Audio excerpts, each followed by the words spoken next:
think we will get started. Thank you so much, everyone, for joining this evening. My name is Molly Woodhouse. I join you from Interior Savings Credit Union Community Engagement Department this evening. And thank you so much again for joining. First of all, I just would like to respectfully acknowledge that UBC Okanagan is situated on the traditional, ancestral, unceded territory of the Syilx Okanagan Nation. I would also like to acknowledge that if you are joining us today from many places near and far, I'd like to acknowledge the traditional owners and caretakers of those lands as well. So first of all, I just want to welcome you and talk a little bit about Okanagan Embrace Aging Month. Embrace Aging is co-hosted by the Institute of Healthy Living and Chronic Disease Prevention at UBC Okanagan, Interior Savings Credit Union, and Interior Health.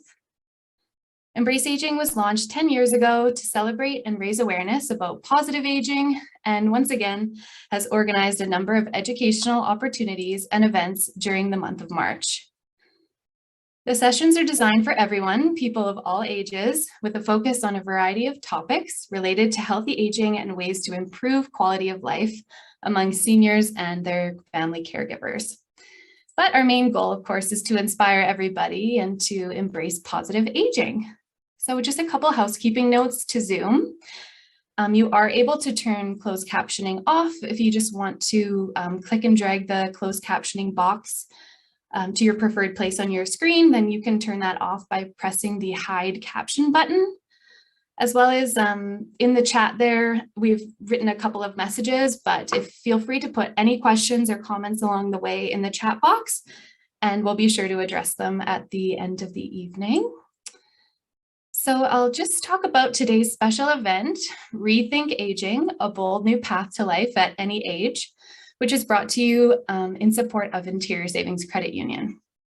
So we'll just talk a little bit about the credit union if you're not familiar.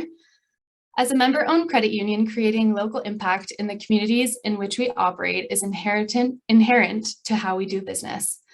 Since our inception in 1939, we've played an active role in our local communities, putting people before profit. Interior Savings is actually the first financial institution in Canada to become a certified age-friendly business. And we've set our sights on making an impact and helping maintain social connection with age. It's very important to us. It's the approach we take as a local cooperative. It's rooted in our values and our guiding principles. And it's only when our members and communities thrive that we can thrive. So it's super important to us. Together with our members and community partners, we're helping to build and support inclusive communities where people feel welcomed, encouraged, supported, and cared for. So without further ado, I introduce to you our special guest this evening, international TEDx speaker, gerontologist, and senior care expert, Dan Levitt. Thanks, Dan. Thank you, Molly, for the introduction. It is a pleasure and honor to be here. I'm really looking forward to this hour. I've been looking forward to this evening for a long time, and just want to commend the organizers of this whole month of education around older people. I think it's a fantastic event, and you're really trailblazing, setting the agenda very clearly that the lives of older people matter. So are you ready to begin? Here we go. So we're going to spend, as Molly introduced the topic, we're going to spend the next little while rethinking aging. And I'm going to throw it out to you. Just if you can, have a blank slate. Imagine that everything that you know currently about aging might not be correct. And we're going to challenge some of those assumptions, and we'll see where this goes. We'll see, perhaps at the end of the hour, you'll have a different perspective of yourself growing old and the people around you growing old. Here we go. We are talking about the bold new path of life at any age. So who's this person, you might wonder? The person, her name is Iris Apfel. Iris Apfel currently is 101 years of age. She is a fashion icon, an interior designer. She is the interior designer for the White House. She has been the interior designer at the White House for 9 presidents. So what does Iris Apfel do to celebrate her 100th birthday? She launches a line of clothing at the store HMY. Isn't that incredible? And so, or H&M. And you know what she does? That's one of those, the outfits she's wearing. You can go and buy the same thing that she's donning herself in. And those glasses that she's wearing, people dress up as Iris Apfel. She is a fashion icon at 101 years of age. So you can tell I'm a big fan of who she is and what she represents. So what are we going to do today? Our learning outcomes, our key takeaways, we're going to talk about what is ageism. When you hear the term ageism, what is that? We'll define it. We'll look at the causes of it. And we're going to do a little bit of quizzing of you. I want you to hear your opinions of what you think of aging. And there's a chat box there. I'll be asking for some comments, and we'll touch on some of the highlights there. And then we're going to talk about how to combat, how do we fight back on ageism. And there's a model I'm going to throw out to you, choices for yourself and for your friends. And we'll talk a little bit about healthy aging. So here we go. And we'll do a recap at the end to make sure we hit all those high notes. So in the chat box, here's your first chance. Can you please write in the chat box, what do you see in this person's face? What distinguishes this person for you? When you see her, what do you think about?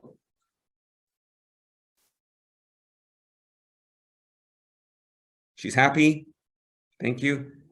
Joy, happiness. They're coming in fast and furious. Joy, happiness, wisdom, happy, pure joy. She's enjoying herself. Wrinkles, thank you. David, wrinkles. I love it. So all those other things, and you're going to keep on seeing the teeth. You'll see all those. I love what you said. So wrinkles. It's okay to have wrinkles. She's lived well. Happy but tired. Yeah, okay. She has experience. Thank you for the comments. The reason why I'm showing this lady is because she's enjoying life. The reason I'm showing this lady is because she's not trying to hide those wrinkles. It's okay to have wrinkles. It's okay to have the hair color and not dye it, but it's okay to also hide the wrinkles if you want. And she's smiling. She's content. So we're suggesting that, you know, however you wish to represent yourself at whatever age you are, it's up to you. Joyful, happy lines. Also, she has nice colors in her top. Couldn't agree more. We'll move on to the next slide. Thank you for that. She's enjoying life. Okay, so here's the thing. At 85, let's say all of us on this Zoom call today, we went right forward in a time machine, we became 85. Imagine that, okay? If you're near a mirror, I'm looking at the mirror right now, imagine, okay, I see myself. Yeah, it might look a little different at 85. But so we're all 85. Here's the thing. 1/3 of us will be like that lady in care. 1/3 of the people over 85 before they pass on will require care, either living in a care home or require care at home. Okay, well, you're going to think, that's not me. Dan, you said that it's 1 of 3 in there. So the gentleman visiting her is the other 1/3.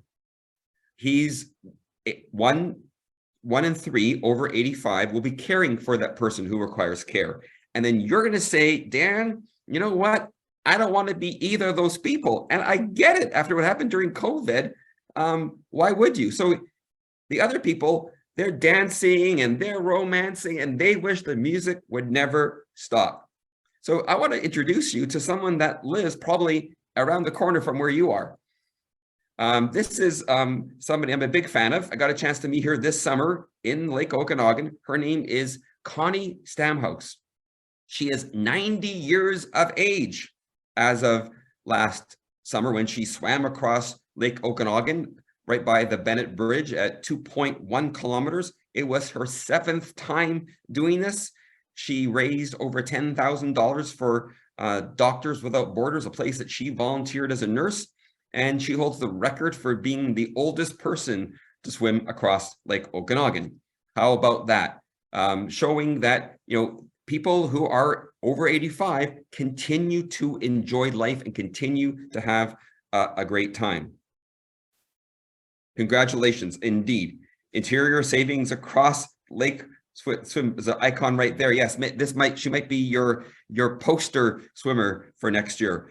Okay, so that's the narrative that I'm throwing out there, that if you choose to, not everyone is lucky as her, but if you choose to, you can have life and joy and happiness all through your life. But where does ageism come from?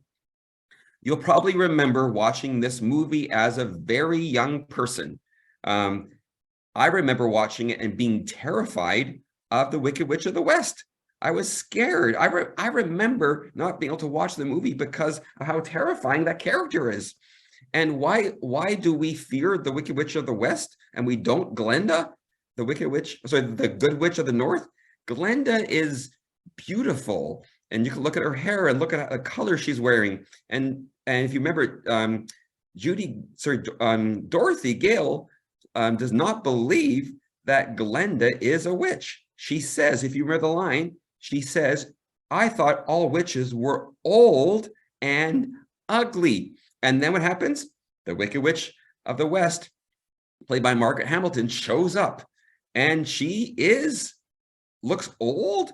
She looks ugly. She looks terrifying. She could harm you. And that's the narrative that Hollywood and the media, and that in stories, we talk about witches and talk about, in this case, an older woman who is scary. That's a lot of the origins of how we are young and how we are presented aging. So where did the term ageism came from? It was articulated for the first time by Robert Butler, who's a geriatrician, since passed away, from United States. And he was commenting on ageism, this term ageism being another form of bigotry, just like sexism, just like other kinds of isms, the racism, other groups that we discriminated against. And age, we can still get away with discriminating against age. And I'll give you some examples of how it works. And I think together there's 100 people on this call today, and perhaps we'll all go away from this call and do a little bit of our part to stop ageism. So what happened? Where did this originate from? In Chevy Chase, which is a suburb of Washington, D.C., they wanted to build social housing for older people. And the neighbors, they said things like, you would open the door for people who don't know how to live. Slums are made by the people who live in them.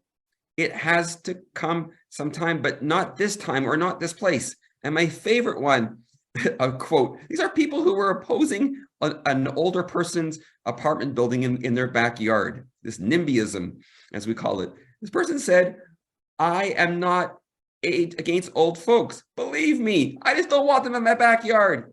So this is the generation, or the piece where it all started. It reflects, as Dr. Butler says, reflects a deep-seated, I'm trying to read the screen here, basically saying that older people we are fearful of growing old, of disease, of disability, and we fear that future, and what eventually leads to death. That's the origins of the term ageism, if you ever hear the term. You can tell your friends this if you want. So what is ageism? It's how we think, which are the stereotypes. We think all people who are a certain age will act a certain way. And by the way, when we think about that, I'll challenge our assumptions. You might hear people group different populations by the decade they were born. Boomers are a certain way. Millennials for a while were getting made fun of, and we've stopped doing that. We've stopped making fun of grouping people in those categories. It might work for some people for marketing, but generally, as we do that, it really promotes ageism, that we're segregating people based on their age and how we feel. That's a prejudice. We might have our own prejudices about different populations, but that really is discriminatory. And then, of course, discrimination is how we act towards other or ourselves based on our age. We might be behind somebody in a checkout line at the grocery store and realize they're going to take a little bit longer. And a lot of us are impatient, including myself. And we might go to the lineup where you think you're going to move faster because that person, perhaps because of some characteristic like the color of their hair, might take longer than you want. And then there's this fear, this phobia, and it's called gerontophobia, like this young gentleman looking at himself in the mirror one day and seeing, oh my gosh, look at me. So we fear growing old, and we actually fear old people. So in the chat box, maybe just write down, what do you see in this picture? This is, as you're writing, I'll comment on where this picture is. It's from Scotland. My wife and I took a vacation there over a decade ago. And as you drive around the countryside, and you go through little villages, you'll see these driving signs, slow down, there's older people. But what was which I thought was great. But then I started looking at the picture of the two people. And what do you see there? I think someone says, I think happy. What else do you see? A cane, thank you. And old crippled people, thank you. Mobility issues, slowness, slow moving. Yes. Disabled. So the suggestion is we should slow down because that's the image of the older person crossing the street, decrepit. Yes. And when we yield to oldsters, thank you, Betty, elderly people with mobility issues. So does every person that's a senior have mobility issues? Some of us are faster or slower than crossing the street. And not every person who's older needs a cane, and they're not all older people are bent over like that. And looks like she's maybe holding his hand or doing something else. I'll leave that one. But and by the way, I was away recently in Ontario, in Sudbury, Ontario, and I was just in the middle of town somewhere, and I noticed happened to be near a nursing home, and they actually had a picture of a gentleman by himself running, and it said older persons crossing or something like that, but it was the person was actually running, which I thought was delightful. So they did a contest in the UK to combat this picture, to renew this couple. So here's the couple, save that image in your mind, and here's what they looked like. Here's the contest winning drawing. There we go. They're dancing, the same couple. Look, imagine that. They don't look the same as that decrepit couple that you pointed out. They're dancing and they're probably romancing, having time of their life. As Brenda says, cool, and I couldn't agree more. So it has the same effect. People will slow down when they see a dancing couple. And by the way, dancing, if you do a little bit of reading about it, some of you are probably experts in dancing, you'll know that it's one of the greatest things one can do for joy and happiness. Okay, what I'm finding is so many people have heavy accents from other countries, so it is challenging to understand them shopping. Okay, let's in the chat box, which banana would you buy if you were buying bananas? And maybe tell us why. If you had a choice of buying banana number 1, 2, 3, or 4, which one would you buy? Number 1, young and fresh. 2, just right. 1, looks fresh. 2, perfectly ripe. Thank you. Thank you for the person who said number 4.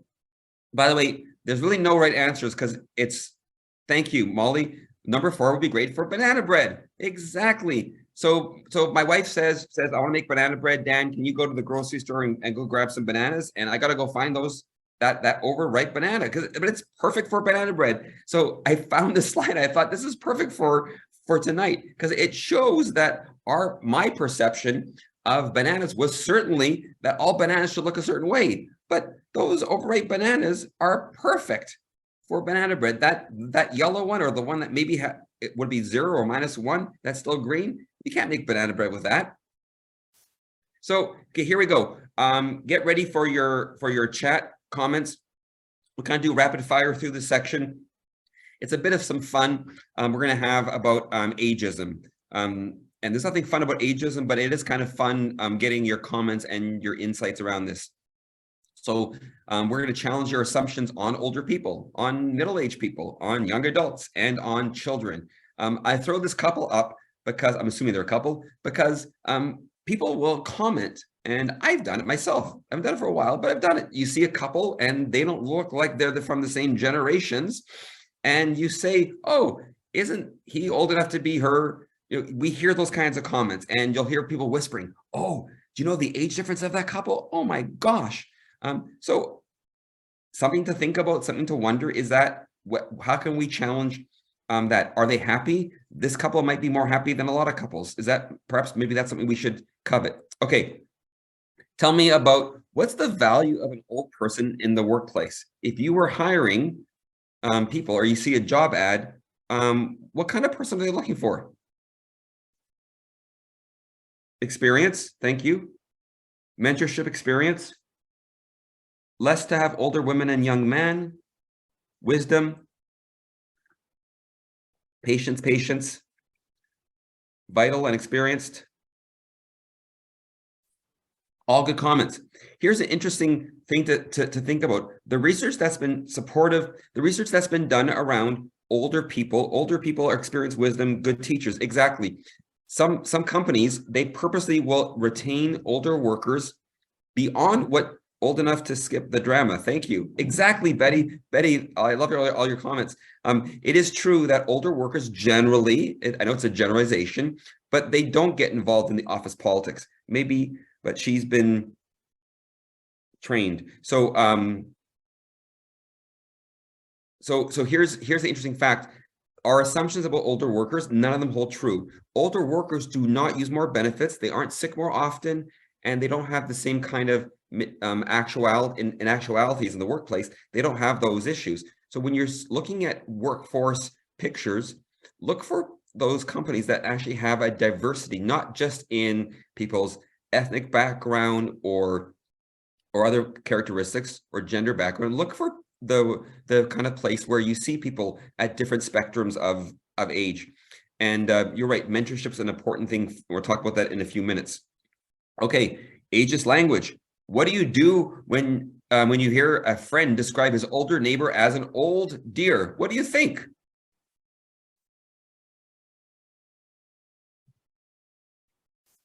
Thank you. Jolene says older workers are usually more responsible. So here's something to think about. If you hear someone say things like old dear, I'm going to give you term warm heart. It's double-edged comment. Thank you, Susan. Susan's attending. Thank you for being here. Old but nice. It's warm. Here's something to think about. So I think the person intends on it being warm, and however, it is something that might be discriminatory, as Shannon mentioned. It's condescending. Don't discriminate. A nice older person. Here's a couple of things. I want to kind of load you up with something. One of the ageist comments I would suggest is, if someone said about that woman in the in this parade in the foreground, if someone says, "Oh, do you know her age? Doesn't she look good for her age?"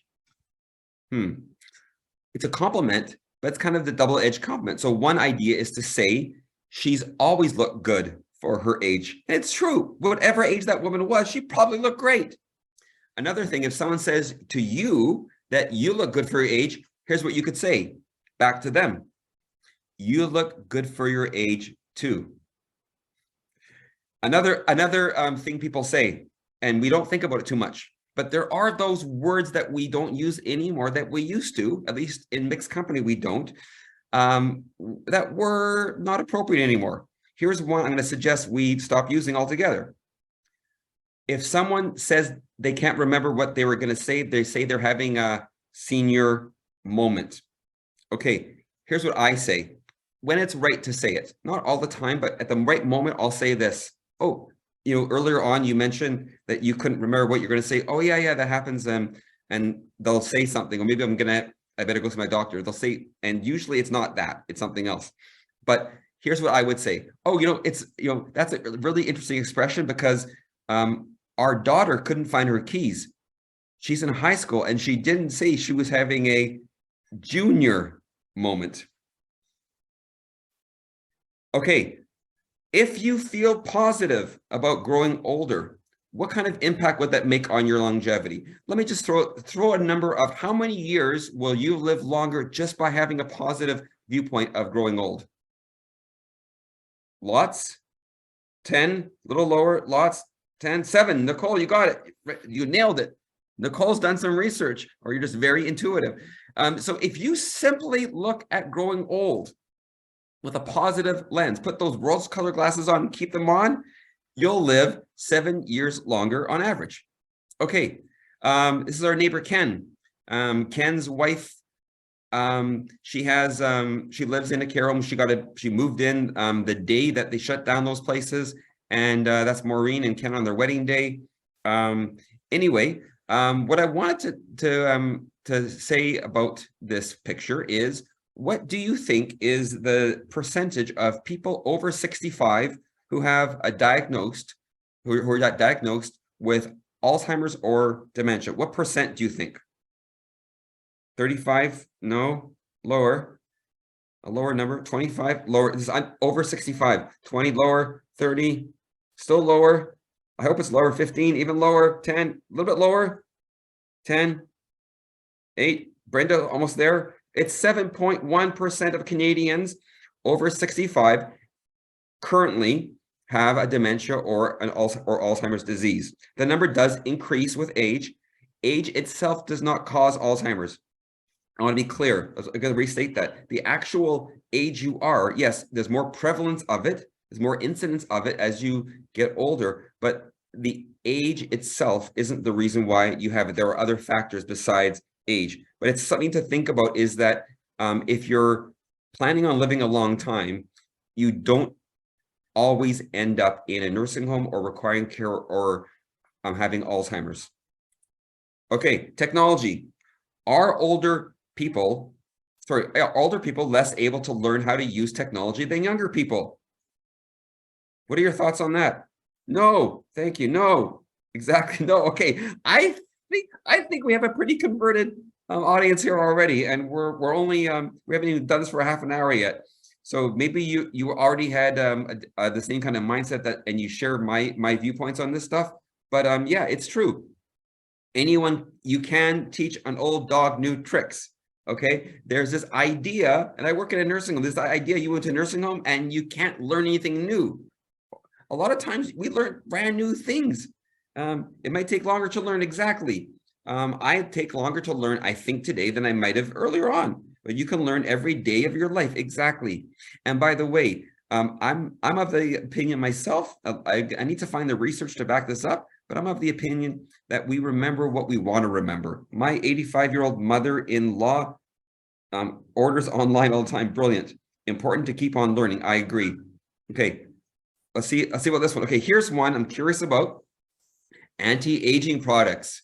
That's that section in the grocery store, in the drugstore, London Drug, Shoppers, etc., where you can buy products and you can help yourself look whatever age you want to look. How do you feel when you see them? It's so insulting. That's how. So Jaquita says it's insulting to see that. Ignore it totally. Thank you, Brenda. False. Okay. My phrase 100. What is anti-aging? Yeah, exactly. Oh, how about using an age-appropriate model? A waste of money. Okay, thank you. This crowd is definitely. By the way, if anyone has a contrarian opinion, please share it. It's okay. Why are so many people afraid of growing older? Misleading. So my apologies to my mother. I don't think she's on, but my mother is turning 80. I think she dyes her hair. I don't know, but I think she does her hair. And one day I asked her mom, my grandma, who's since passed away, I said, Grandma, why does your hair look the color it does? I do it for you, grandson.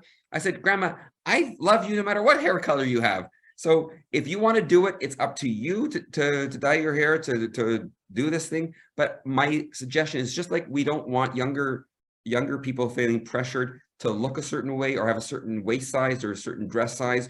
We don't want older people to feel pressure to look a certain way.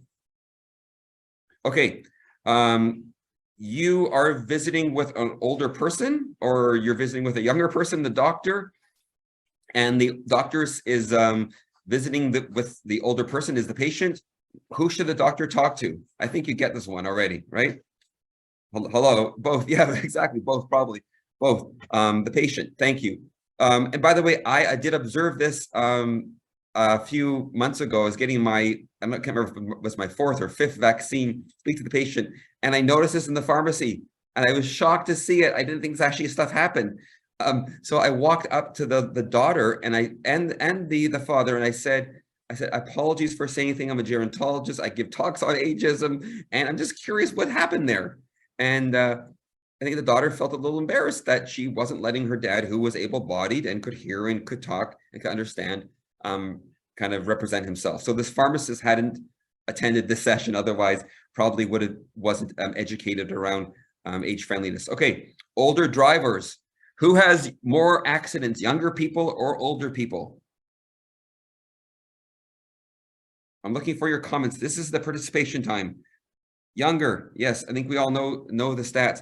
So what's interesting also is teens, yes. What's interesting is that as you get older, you hit a certain age and you have to have these tests done every so often. I'm of the thought that why don't we just test everybody every 5 years or so, every 3 years or something.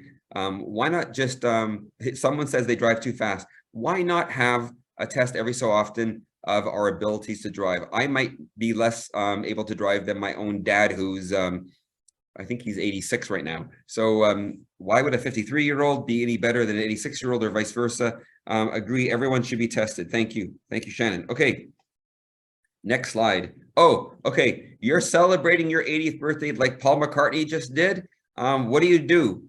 Do you say, I don't want to celebrate my age, I want to do this quietly by myself? Or what would you do?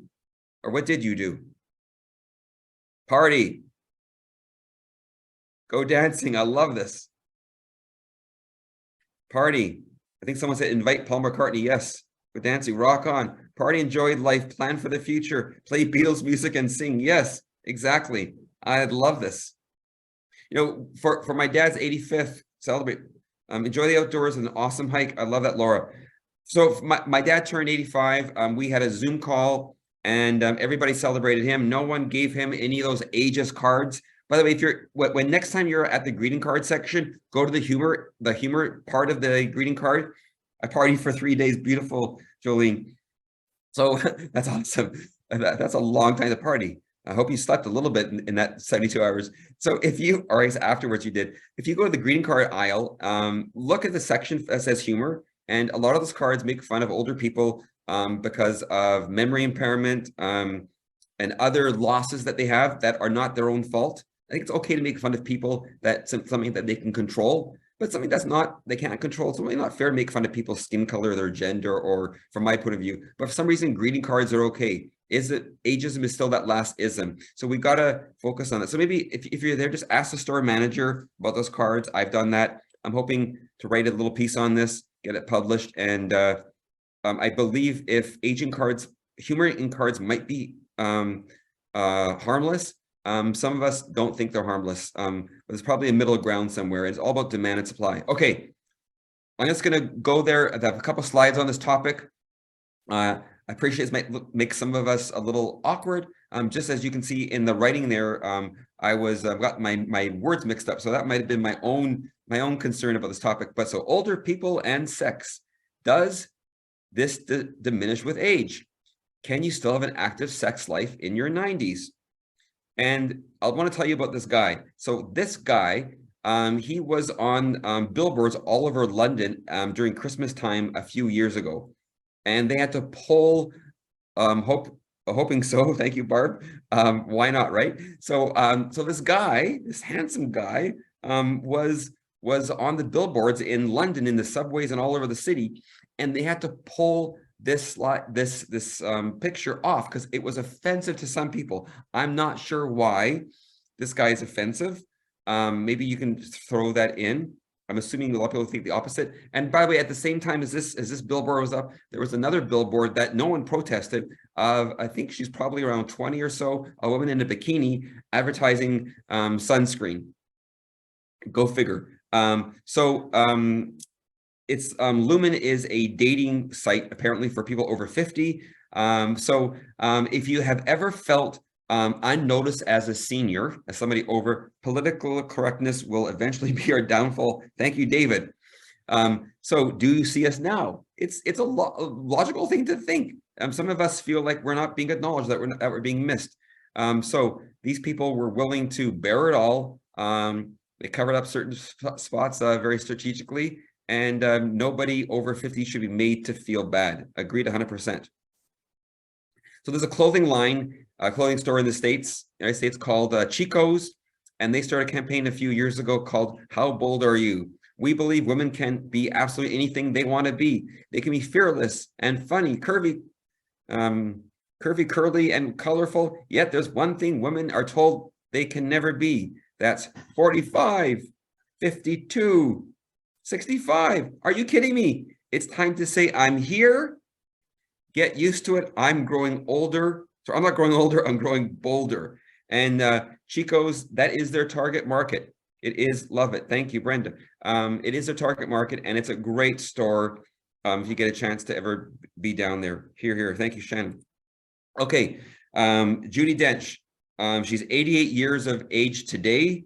During the pandemic in March of 2020, they did a story. She's on the front cover of Vogue magazine. So why am I showing British Vogue magazine in this talk? This is June of 2000. June of 2020. I'm showing this for one reason, because this particular magazine was the magazine that Kate Moss was on the most of any other fashion icon. Kate Moss. So why Kate Moss? Kate Moss, if you remember, was the model that people were really upset with, because she was, I think, not even size 0. She was size negative, and really pushing younger people, especially younger women, to have a certain body image. And that was with probably no fat at all, and being very, very skinny, probably too skinny for most of our liking. So what I love about this is not only is Judy Dench older, but I don't think she's size 0. And I just love the fact that Dame Judy Dench is here, and we all admire her for her professional work. So by the way, she's not on here necessarily because of being fashion, but she is fashion, but because of her work as an actress. Okay, so I want to talk a little bit about, and yes, Barb, need to wear more pink. I was wearing a bright fluorescent pink shirt today on my run. So you might recognize this actress, or you might not, because she looks a little different. This is Justine Bateman. Justine Bateman, as you might remember, played Mallory Keaton on the hit sitcom from the 1980s called Family Ties. And she published a book recently. But she's still airbrushed. I love that, Marilyn. Yeah, she probably is airbrushed. I think that would be the case. But anyway, I don't think Justine Bateman here is airbrushed. So she published a book called Face, where she's showing off those crow's feet, those things under her eyes, those bags, the wrinkles in her upper lip, and different things that, okay, thank you, Laura, perfect. So she's not hiding it. There's a lot of pressure, signs of a great life, yes. Agreed. There's a lot of pressure. If you saw Madonna's, I'm still curious what she's up to, but Madonna's always pushing the envelope. So if you saw her at the Grammys, she has Botox and some other things. I think she does in her face. Her choice to do this, and I'm wondering what she's all about, because I was hoping she wouldn't do that. But for Justine Bateman in her book Face, what she's doing is she's showing off those features, because she's saying, and publicly, she's lost roles in Hollywood because of how she looks. But if she went and she dyed her hair and she got some face work done, she'd be on the silver screen. So something to think about, the pressure we put people under. So I want to talk a little bit about getting us in the mainstream. You might remember the book and the movie. This is Julian Moore. Julian Moore won a Best Actress Award for her portrayal of Alice Howling, a linguistic professor from Columbia University. In the movie, in the book, she worked at Harvard, linguistic professor who begins to have signs of dementia, and she gets diagnosed with Alzheimer's disease. And the brilliant part of the book, written by Lisa Genova, who's a neurologist, and the movie, is that you slowly see how her whole life is taken away from her. She's fired from her job right away. Her family can't relate to her. They even talk about her while she's in the room. And the only one really to connect with her is one of her daughters. It's a highly intelligent movie to watch, and very eye-opening if you haven't watched it. We're showing it at Kin Village to our community this month. Now, more recently, about 6 years later, Anthony Hopkins wins a Best Actor, his second Best Actor award. If you remember, his first Best Actor award was 1992 for his portrayal of Hannibal Lecter in the movie Silence of the Lambs, and that was a terrifying movie. As great as he was in that movie, I think he's way better playing himself, Anthony, having Alzheimer's. He's acting having, he doesn't have it himself, and that's his daughter, played by Olivia Colman. And this whole movie takes place in the apartment. And as you watch the movie, it's called The Father. You can watch it online. It's very disturbing. it's as if the author of this story, the screenplay, actually sat down with a blank piece of paper and wrote down everything that would terrify you. And all those fears that you have of the haunted house, if you will, and all those things that might, of how being strangled in bed and not being able to talk, whatever, those kinds of things, all those things happen to Anthony. Terrifying movie, but nothing jumps out at you. No blood and gore. There's no stalker here trying to get people, but it's a terrifying movie, and I highly recommend it because you actually get inside the person's perspective. Both movies are worth watching. Also, you can get them at public library. Thank you, Julianne. Another movie worth watching that shows a little lighter than those two topics is Robert De Niro and Anne Hathaway starring in the movie The Intern. It's kind of an orphan Annie story, a little bit opposite. Anne Hathaway thinks she's getting an intern, a young intern, but thank you, I agree, it's a great movie. But she gets Robert De Niro. She says, no, I don't want an old guy as an intern. I thought I'd be getting a young person. So he somehow manages to kind of win her over, and he ends up actually saving the whole company. It's a great story and very humorous. They do touch on some of those aging issues we talked about, but the reason why I think it's important is because it shows that there's a place for older workers in the workplace. The Intern. Okay, doesn't everybody love Elton John? Elton John, at 75 years of age, finally hangs up his the microphone and puts the keyboard away, and he's going to go into retirement at 75 years of age. I went to the concert with our daughter, and we had a blast at BC Place. And I got to tell you that if you listen for it, you'll hear someone saying, oh, he can't hit the high notes. Oh, he's not the way he used to be. Sure. And then it was an epic concert. And another excellent movie, Eddie, about a woman trekking in Scotland. Thank you. Yes, that is a great movie. And there was somebody in the lineup as we were going through security. So I don't think he's like he used to be. And I looked at the person and I thought, I can't say it, but I don't think I'm also the way I was before. Anyway, Elton John, he's probably not sitting in like his song, Your Song. He's probably not sitting on the rooftops kicking up the moss in retirement. Okay, here, how about this one? Is it okay in Canada for a woman to have gray hair? I mean, come on. You know, what happened to Lisa LaFlamme? I wrote about this piece in Post Media. You know, very upsetting. The narrative was that because of her gray hair, she lost her job. You know, unlike Lloyd Robertson, who got to retire at a nice old age, or Peter Mansbridge, why would a news anchor go the way that she did? There's something going on there. And we're all big fans of her. Thank you, Brenda, for the comment. How about Hazel? She just passed away recently. Again, a mayor, a civic leader, and I didn't get a chance yet to read the transcripts of the eulogies that the Prime Minister and others gave about her. But wow, is she not an icon for living a long and healthy life and continuing to contribute all the way throughout your life? If you wonder about our seniors out there on social media, Baddie Winkle has so many followers. It's amazing. Yes, thank you, Tina. Lisa is beautiful and professional. And really, at Kin Village, we're trying to push the envelope on what it means to be old. This is one person, we call them residents, people in long-term care. But when I think about Paul, who lives there, he's 93. He's a father, he's a builder, he's a curler, he's a gardener. I don't think of him for the reason he's living there. In fact, I don't even know why he lives there. I can find out if I wanted to, but I don't want to know because I want to see him as a person. A quick note, we have food that's pureed for people who have dysphagia, and we usually serve it in mush in nursing homes. We're the first in Canada, working with a company called Compass, to have that pureed food look like the actual food it is. This is butter chicken. Thank you, Barb, for the comment. So we're trying to be innovative, and lots of nursing homes are being innovative. Here's Krista feeding a resident, and the residents are now, who can't eat by themselves, are now eating on their own. A few more slides before we have a Q&A. This is a nursing home in Boston called the Leonard Florence Center, and what we're trying to do in the nursing home business is make nursing homes look like homes.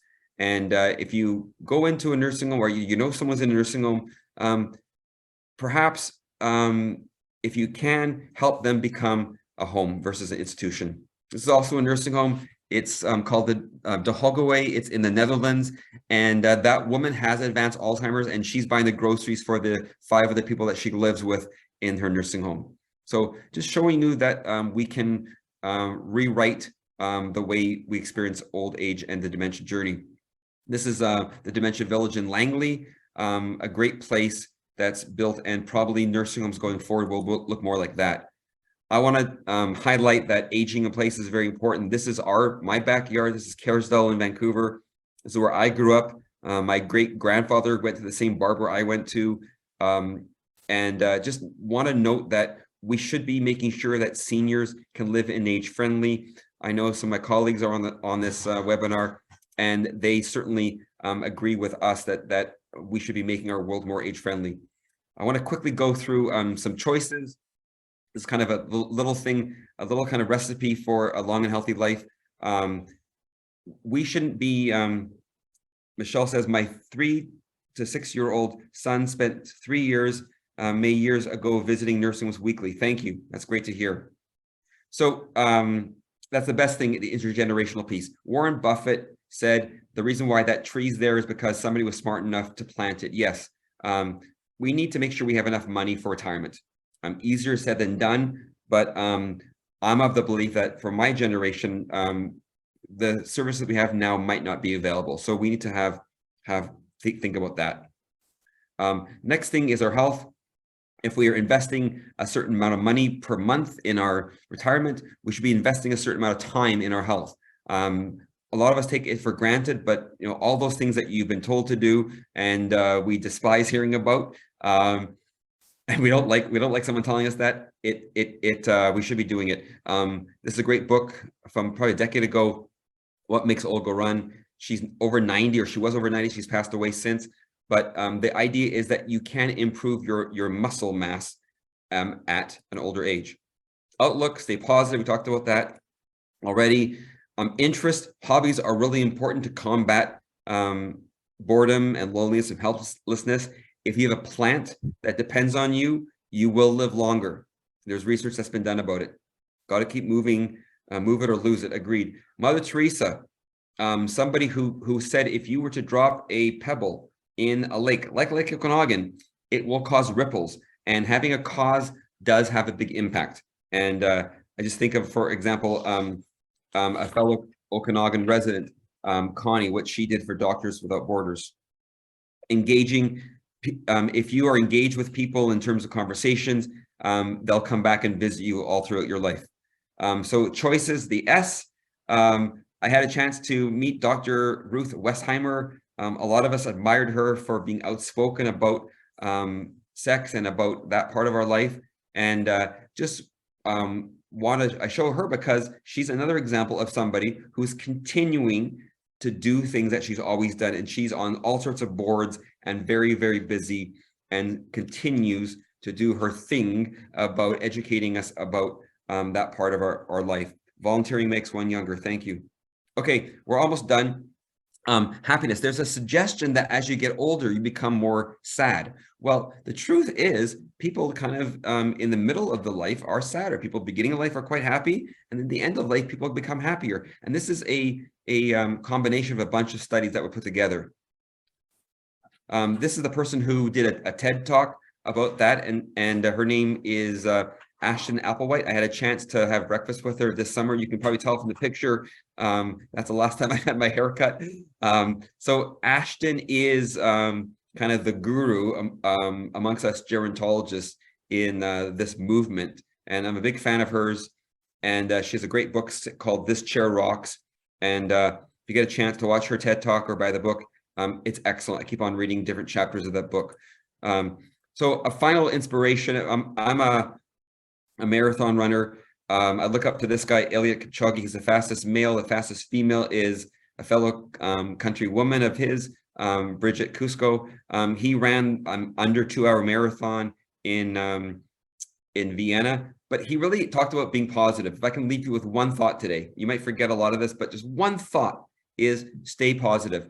That is the key thing, I think, to finding perfection in whatever you're doing. So here at the Learning Outcomes, we discussed what is ageism, what are the causes of it.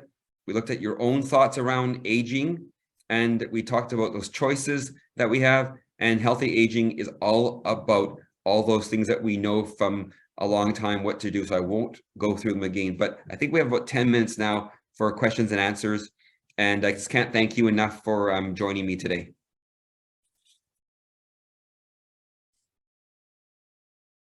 Great. Thank you so much, Dan. That was so great.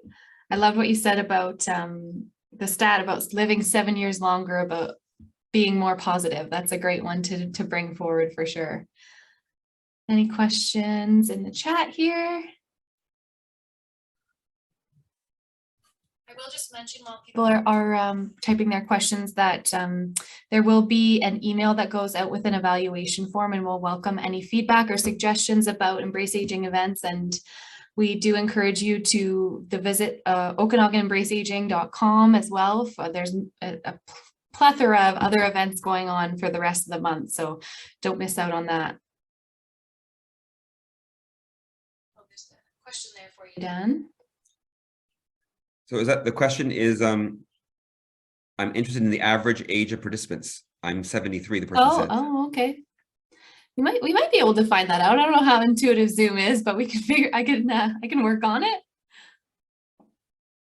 My happiness is growing as I age. I can expect that to continue. Yes, good. That's great to hear, Michelle. And I see that earlier on, my cousin Jerry Shalomenko is attending. So thank you very much, cousin. Great to see you here. Jerry lives in Vernon. I'm sure he'd be happy to host you. He makes a great breakfast, and we'll take you around to the cannery. Well, not cannery, the apple cider, the cidery nearby. Important to give yourself grace and not be too hard on yourself. Yes.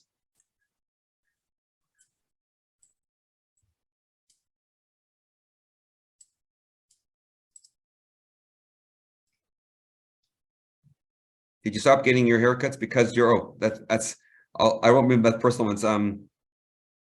We need in-person places for older people to gather. So it's an interesting thing as we're designing, age friendly and thinking about our civic areas. Where can we have those community places? So you're right, we do need senior centers. We need places that are kind of age friendly for all generations. It's very important. Legions are gone. Yes, unfortunately, legions are closing down.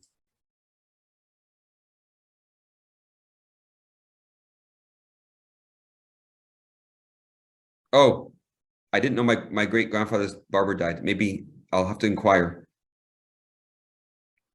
Let's see more co-housing. Yeah, so co-housing is an interesting idea, and different than co-op housing. Co-housing is where different people live together. They share a building. I think that is a great model to think about.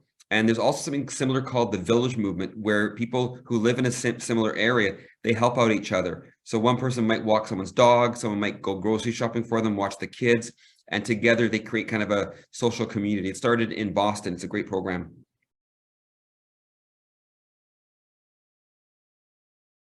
So thank you for sharing about being a widow. Alita, I think is your name. I'm sorry about your loss. The person I met through the village movement, Alan's his name in Boston. He's the chair of I think the national village movement from the States. He's also a widower and found a lot of happiness just being socializing and having a place to go. Yeah, the biggest fear is social isolation. I think that is a big fear of all of us, and social exclusion, and that is a form of ageism. So I think it's really important that we find ways of embracing older people in our lives, and if you're older yourself, finding ways to combat loneliness through different ways, perhaps having people that you can meet for coffee or doing things that are with other people. We need, Shannon saying, we need to do things that keep our brains active, play music, write history, and more. By the way, music is one of those lovely things. There's a book called Musicphilia by a person I'm a big fan of who passed away, Oliver Sacks, a neurologist. and he wrote something about dementia and music, and I've seen this firsthand. You might have seen it also or heard about it. I used to work in a religious care home in Abbotsford called Tabor. And at Tabor, in the morning when they would do hymns, people who otherwise couldn't communicate, they had advanced dementia and they couldn't even speak. But when they heard a familiar hymn, they sang along. It was magic. And a similar story around, I was showing you about Maureen and Ken, our next door neighbors. Maureen, back to the Wizard of Oz, Maureen's only thing she could do, I think she stopped doing it now, but she could only play Somewhere Over the Rainbow on piano. She had very little other functions she could do, but she was able to do that. Something about memory and music. It's quite amazing.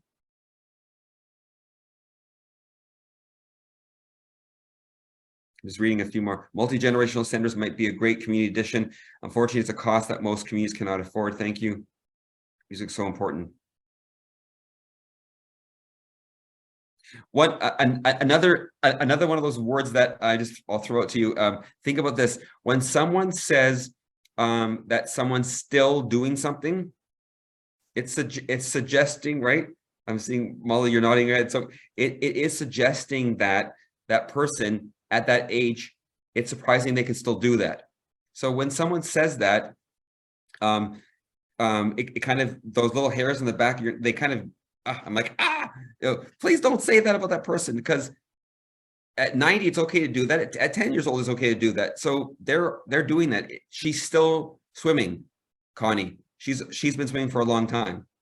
So she continues to swim. So it's okay for someone who's 90 to drive or to hike or to go to work. Marilyn, I know we're also out of time. Marilyn says, as older folks, we need to put ourselves out there and either in seniors places or somewhere else, or hobbies or hiking or power walking or whatever. Just keep going. Here. And find community. Yes. Right on. Fantastic. Well, I think we will wrap up there, Dan, unless you have any final comments. Again, I encourage everybody to please visit OkanaganEmbraceAging.com, and there's over 30 or 40 events going on throughout the entire month, virtual and in person, if you're in the Okanagan area or beyond. So thank you so much, and look for that email in your inbox, which will have our feedback form, and we're going to continue this event as long as we can. So if you're interested in being involved in the future, please reach out to us as well. And thank you so much for everything, Dan, and your amazing presentation and all your knowledge. And have a great evening, everybody. Thank you.